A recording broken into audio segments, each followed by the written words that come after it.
दोस्तों, कहानी की शुरुआत होती है सावा नाम के एक लड़के को दिखाते हुए, जो कि खिड़की पर एक स्पाई क्लास से देख रहा था। इसके बाद सावा अपने मॉम डैड के पास जाता है, जो कि हॉलिडे मनाने के लिए बाहर जा रहे थे। लेकिन सावा को ये अपने साथ ले जाने से मना कर देते हैं, क्योंकि सावा ने अपने एग्जाम की तैयारी नहीं की थी। पेरेंट्स के जाने के बाद सावा घर में बिल्कुल अकेला था, इसलिए वो सबसे पहले दरवाजा बंद कर देता है और फिर अपने रूम में आ जाता है। कुछ देर के बाद सावा कालीन पर लेटकर अकेलेपन को महसूस करता है। तभी सावा के दिमाग में एक सवाल उठता है कि आखिर उसके डैड बार में जाकर करते क्या है, उन्हें ड्रिंक करने में क्या मजा आता है। इसी सवाल का जवाब ढूंढने के लिए सावा खुद के लिए एक ड्रिंक बनाता है और बड़े एंजॉयमेंट के साथ पी लेता है। सावा को एग्जाम की प्रिपरेशन के लिए एक ट्यूटर की जरूरत थी, ताकि वो अच्छे से अपने पेपर्स की तैयारी कर सके। इसलिए वो इंटरनेट पर एक ट्यूटर की तलाश करता है। कुछ ही देर में उसे एक साइट पर एक ट्यूटर के बारे में जानकारी मिल जाती है, इसलिए बिना टाइम वेस्ट किए उस ट्यूटर से मिलने के लिए वो उसके घर चला जाता है और बाहर खड़ा रहता है। ये देखकर एक पड़ोसी सावा को ट्यूटर का दरवाजा खटखटाने को कहती है, और जैसे ही सावा डोर नॉक करता है, वैसे ही ट्यूटर बाहर निकलकर आ जाती है और दरवाजा खोल देती है। ट्यूटर सावा को अंदर बुलाकर बैठा लेती है और उससे पूछती है कि तुम्हें मेरे बारे में पता कैसे चला। इस पर सावा कहता है कि मैं एक रशियन फ्रांसीसी स्कूल में एडमिशन लेने वाला हूँ, लेकिन उसके लिए मुझे एक ट्यूटर की जरूरत है। इस ट्यूटर का नाम था एना। ये सावा से पूछती है कि तुमने कौन सा लिटरेचर पढ़ा है। सावा जवाब में कहता है कि मैंने कोई सा भी लिटरेचर नहीं पढ़ा है। और बातों ही बातों में सावा एक फिल्म का जिक्र करता है, लेकिन एना को फिल्में बिल्कुल भी पसंद नहीं थी। एना सावा को लिटरेचर का काम करने को देती है और इसके लिए एक किताब भी सावा को दी जाती है, ताकि वो अगली क्लास के लिए इसमें तैयारी कर सके। सावा के लिए थोड़ा मुश्किल था, लेकिन वो घर जाकर इस बुक को पढ़ता है और फिर छत पर जाकर इसका ऑडियो वर्जन सुनता है। शाम को सावा दी नेक्स्ट डे पर एक ऐसे लिखना शुरू करता है और अगले दिन अपने हाथ में एक फिल्म की डिस्क लेकर एना के घर आ जाता है। एना लेट आने के लिए थोड़ा नाराज होती है। ये देखकर सावा उसे फिल्म की डिस्क दे देता है और फिर एना सावा का लिखा हुआ ऐसे पढ़ती है, जो उसे काफी अच्छा लगता है। एना सावा को एक टीनेजर बॉय कह के बुलाती है, जो कि सावा को अच्छा नहीं लगता, और वो एना को कहता है कि मैं बच्चा नहीं हूँ, बड़ा हूँ। इसके बाद एना बुक में से सावा को पढ़ाना शुरू करती है और सावा भी बहुत ध्यान से एना की बात सुनता है और उसके हर एक्शन को गौर से देखता है। जैसे वो पढ़ाते वक्त अपने बालों को पीछे करती है, पॉट से मुरझाए हुए फूलों को अलग करती है, और फिर एना सावा को एक नया प्रोजेक्ट देती है। क्लास खत्म होने के बाद एना सावा को दरवाजे तक छोड़ने जाती है और जाते वक्त सावा एना से पूछता है कि क्या तुम्हारा सोशल मीडिया पर कोई अकाउंट है। इस पर एना कोई जवाब नहीं देती और दरवाजा बंद कर लेती है।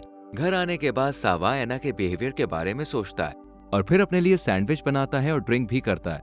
रात में सावा अपने एक दोस्त को फोन करता है और उससे बात करने लगता है। वहीं रात में एना सावा की बताई हुई फिल्म देखती है। अगली सुबह सावा अपने लिए ब्रेकफास्ट बनाता है और फिर अपने डैड से कॉल पर बात करता है। सावा पार्क में एक आदमी को बच्चे के साथ खेलता हुआ देखता है, उसे काफी अच्छा लगता है। उसके बाद जब सावा एना के घर जाता है तो देखता है कि किचन का पाइप फट गया है और पानी लीक हो रहा है। जल्दी से सावा एना की मदद करने लग जाता है और नल को बंद कर देता है। इसके बाद एना फर्श साफ करती है और सावा को हेल्प करने के लिए थैंक्स भी बोलती है। सावा के कपड़े गीले हो गए थे, इसलिए एना उसे दूसरे कपड़े पहनने को देती है। तभी सावा की नजर एक महिला की फोटो पर पड़ती है, जिसे देखकर सावा इसे एना की मदर समझता है। थोड़ी देर बाद एना सावा के पास आकर उसे पढ़ाना शुरू कर देती है और दोनों नॉवेल पर डिस्कशन करने लगते हैं। और सावा की समझदारी, उसकी बातों को सुनकर एना जिसे सावा में ही खो जाती है और उसकी तरफ देखती ही रहती है। लेकिन फिर एना स्टडी प्रोग्राम को चेंज करने का फैसला करती है और सावा यहाँ से चला जाता है। लेकिन तभी तेज बारिश होना शुरू हो जाती है।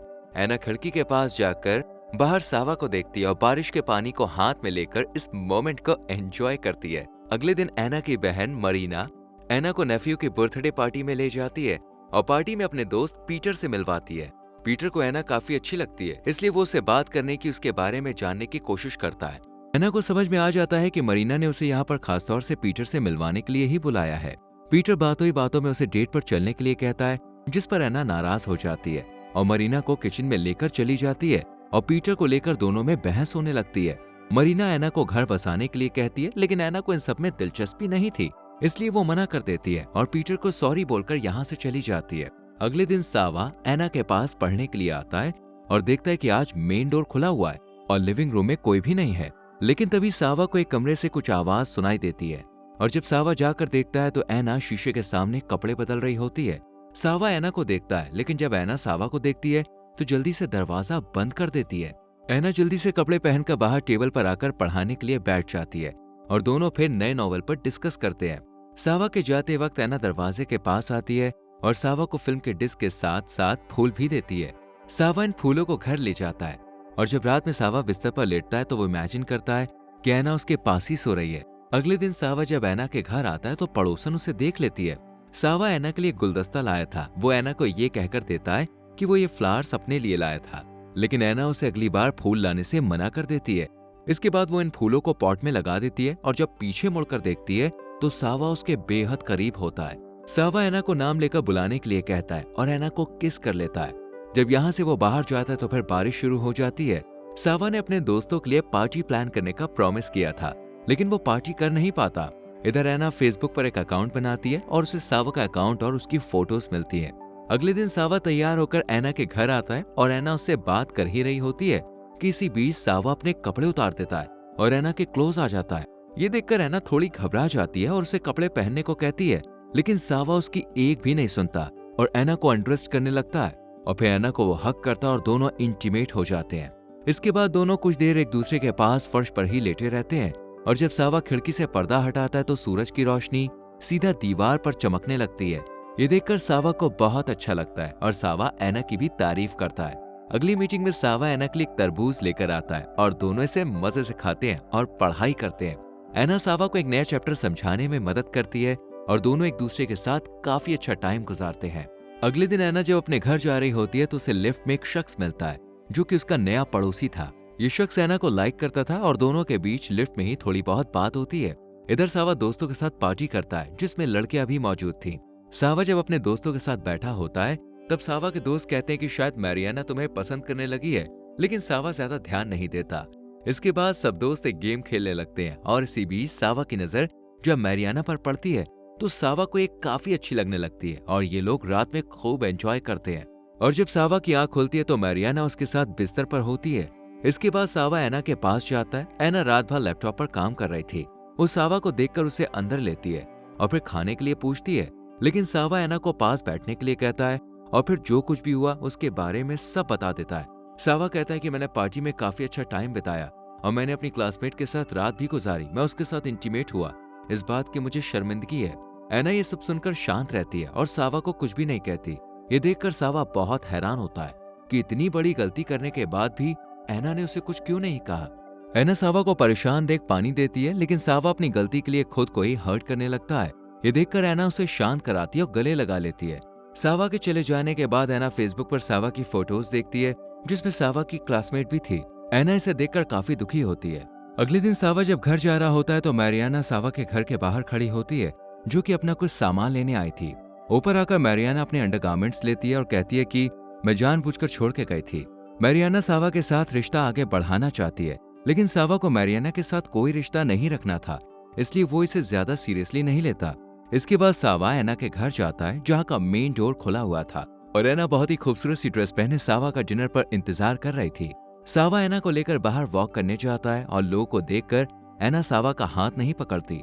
ये देखकर सावा को काफी बुरा लगता है और उसे समझ में नहीं आता कि आखिर वो लोगों से इस रिश्ते को लेकर क्यों शर्मा रही है। ऐना सावा को किस करती है और दोनों एक दूसरे के साथ काफी अच्छा टाइम बिताते हैं। सावा जब अपने घर जा रहा होता है तो इसे ऐना के घर के बाहर ही मैरियाना मिल जाती है। दोनों को साथ देखकर ऐना को काफी बुरा लगता है। अगले दिन ऐना पार्क में जाती है और यहाँ उसे सावा अपने दोस्तों के साथ ग्रेजुएशन की पार्टी करता हुआ दिखाई देता है। ऐना इसे छुप कर देखती रहती है। सावा भी ऐना को देख लेता है, लेकिन वो अपने दोस्तों के बुलाने पर उनके पास चला जाता है। ऐना इन लोगों के बीच चली जाती है और यहाँ उसे मैरियाना और सावा के साथ बिताई हुई रात के बारे में पता चलता है, जिससे ऐना का दिल टूट जाता है और वो घर जा ही रही होती है कि उसे लिफ्ट में पड़ोसी मिल जाता है और दोनों बातें करते हैं। सावा जब ऐना के घर जाता है तो उसे उसके घर से वही पड़ोसी निकलता हुआ दिखता है और जब वो अंदर जाकर देखता है तो वहाँ अंधेरा होता है। दरअसल ऐना ने मारियाना और सावा को ड्राइव वे पे साथ देख लिया था, इसलिए वो सावा से नाराज थी, लेकिन सावा मारियाना के साथ किसी रिश्ते में नहीं था। इस बात को लेकर दोनों में बहस होने लगती है और ऐना सावा को धक्का दे देती है, जिससे गुस्सा होकर सावा यहाँ से जाने लगता है, लेकिन ऐना उसे रोक लेती है और फिर दोनों इंटीमेट होते हैं। इसके कुछ देर के बाद सावा को कुछ नजर आता है और वो समझ जाता है कि ऐना ने किसी के साथ फिजिकल रिलेशन बनाया है। वो गुस्से में यहाँ से चला जाता है और अपनी लाइफ पर ध्यान देने का फैसला करता है, क्योंकि उसके पेरेंट्स भी आने वाले थे और अगले दिन पेरेंट्स घर आ जाते हैं। सावा की माँ पढ़ाई को लेकर सावा से बात करती है, क्योंकि वो जानना चाहती थी कि सावा एग्जाम के लिए रेडी है या नहीं। सावा का ध्यान पढ़ाई पर नहीं बल्कि ऐना पर होता है, इसलिए वो ऐना के घर जाता है जहाँ पर सारा सामान बिखरा हुआ था और ऐना उदास बैठी हुई थी। ऐना फैसला कर लेती है कि वो अब नहीं पढ़ाई की इसके बाद दोनों अपने अपने रास्ते पर चले जाते हैं। सावा यूनिवर्सिटी की पढ़ाई खत्म कर लेता है और फिर हम सावा को माशा नाम के एक दोस्त के साथ देखते हैं। रास्ते में सावा की नजर एक लेडी पर पड़ती है जो ऐना जैसी थी। सावा इसके पीछे जाता है और जब ऐना पुकारता है तो वो लेडी पीछे मुड़कर देखती है और ये ऐना ही होती है। दोनों एक दूसरे को देखते हैं और ऐसे ही मूवी खत्म हो जाती है। दोस्तों, अगर आपको इस मूवी का लिंक चाहिए तो हमारे टेलीग्राम चैनल को ज्वाइन कीजिए, जिसका लिंक आपको डिस्क्रिप्शन में मिल जाएगा।